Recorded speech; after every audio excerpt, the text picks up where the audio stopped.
Assalamualaikum warahmatullahi wabarakatuh. Halo guys, perkenalkan nama aku Aira Kirana Putri Prasetyo dari kelas 11-2. Jadi aku hari ini guys bakal ngebawain satu materi dari mata pelajaran kimia kelas 11 semester 2. Nah, terusnya kita langsung ngomong aja kali ya nama materinya apa. Jadi materi yang bakal aku bawain yaitu larutan penyangga atau larutan buffer yang biasanya kita dengar ya guys. Nah, aku bakal jelasin lebih lanjut, tolong disimak ya guys. Nah, oke guys, kita bakal mulai dari pengertiannya ya. Nah, di pengertian larutan penyangga atau larutan buffer ini merupakan larutan yang sangat tepat untuk mempertahankan pH jika ditambah dengan asam, basa maupun air guys.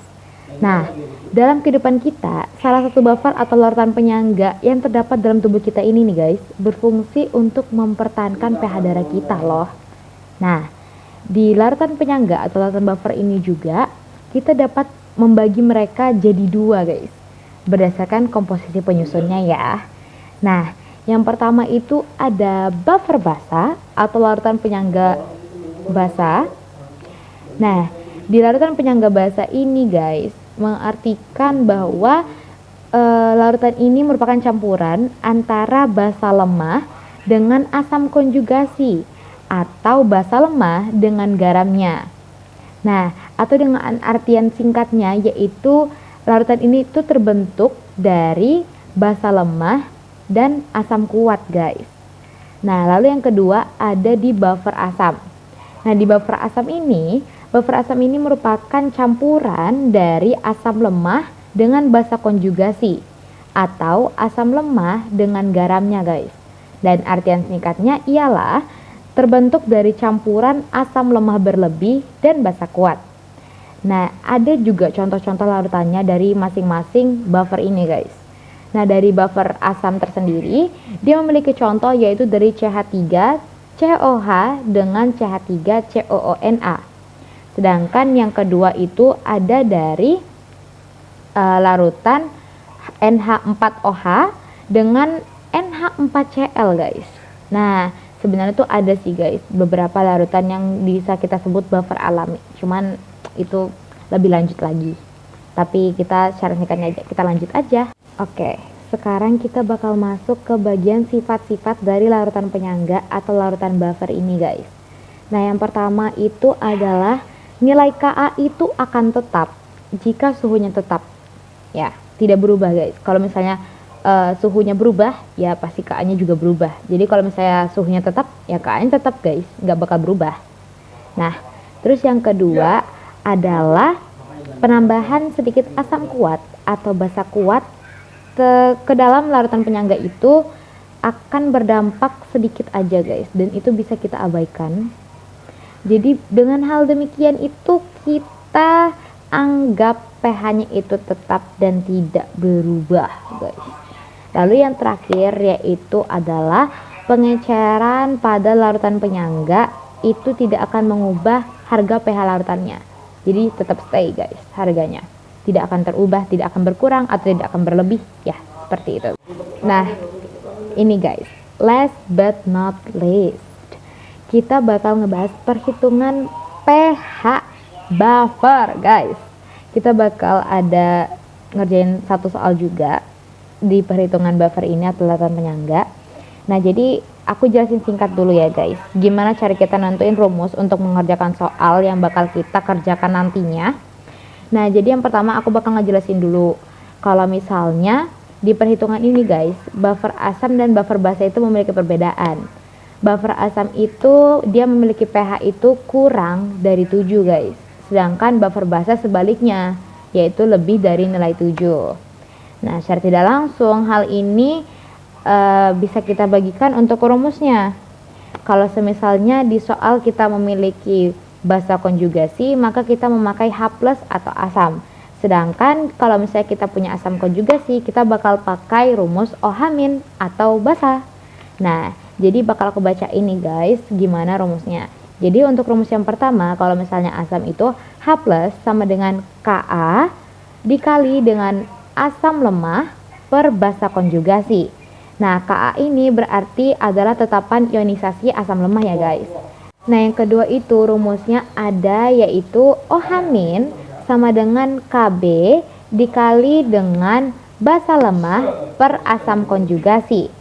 Nah, KB itu merupakan tetapan ionisasi basa lemah ya guys. Jadi perbedaannya kalau misalnya Ka tadi adalah tetapan ionisasi asam lemah, sedangkan KB merupakan tetapan ionisasi basa lemah. Ya, seperti itu.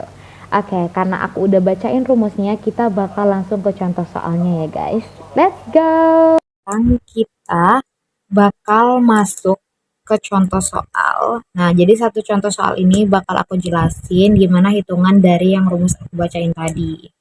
Nah, jadi ada soal 100 ml larutan CH3COOH 0,1 M dicampur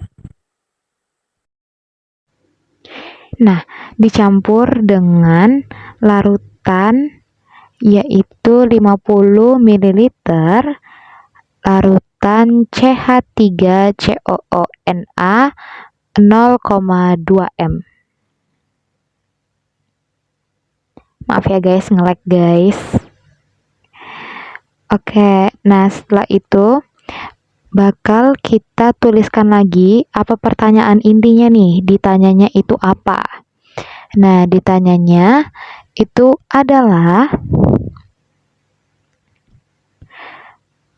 jika Ka dari CH3COOH ialah 10 pangkat min 5, berapakah pH larutannya? Ya, berapakah pH larutannya guys? Nah, di sini bakal kita hitung ya dengan rumus yang aku bacain tadi. Nah, kita pakai rumus, pastinya kita tahu dong guys. Rumus kalau dari CH3COH ini apa? H+ atau OH-. Nah, langsung aja kita selesaikan. Yaitu yang pertama, kita cari molnya dulu. Dari mol 2 larutan di atas itu. Terus dulu mol dari CH3COH. Nanti itu kita pakai 100 ml dengan 0,1 M guys. Nah, dicampur dengan 50 ml CH3CONA dengan 0,2 M. Nah, ini bakal kita hitung nih molaritasnya. Yang pertama itu molaritas dari CH3COOH dulu ya guys. CH3COOH. Lalu kita akan hitung yaitu 100 ml dikali dengan 0,1 M. Dengan hasil adalah 10 M mol. Ya guys, yang kedua adalah molaritas dari CH3COONA. Nah, CH3COONA ini sama juga kita hitung juga 50 ml dikali dengan 0,2 M. Nah, hasilnya sama ya guys dengan molaritas CH3COOH tadi yaitu 10 M mol.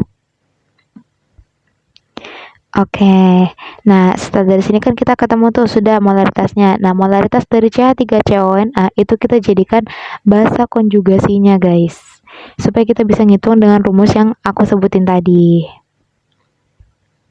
Oke, langsung aja kita masuk ke rumus intinya ya, yaitu H+ sama dengan Ka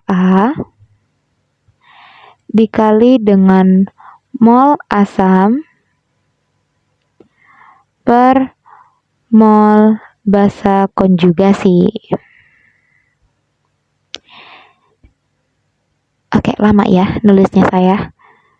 Oke, nah Ka-nya tadi kan kita sudah ketemu guys. Ka dari CH3COH itu adalah 10 pangkat min 5. Langsung aja kita tulis 10 pangkat min 5 dikali dengan, nah molnya tadi kan sama ya guys, 10 sama 10. Langsung aja kita isi ya, yaitu 10 per 10.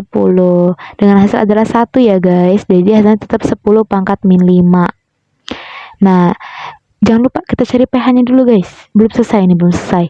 Masih cari pH-nya dulu. Nah, pH itu kan sama dengan min log H+. Dengan hasilnya itu min log dalam kurung adalah 10 pangkat min 5. Nah, hasil dari min log 10 pangkat min 5 adalah 5 guys. Nah, sudah dapat ya. Nah, jadi itu cara dari rumus yang aku sebutin tadi. Gimana cara kita ngerjainnya dan nentuin rumusnya tuh gimana. Ya, kita ngeliat larutannya juga guys. Itu apakah itu asam atau basa. So, see you next video. Bye-bye.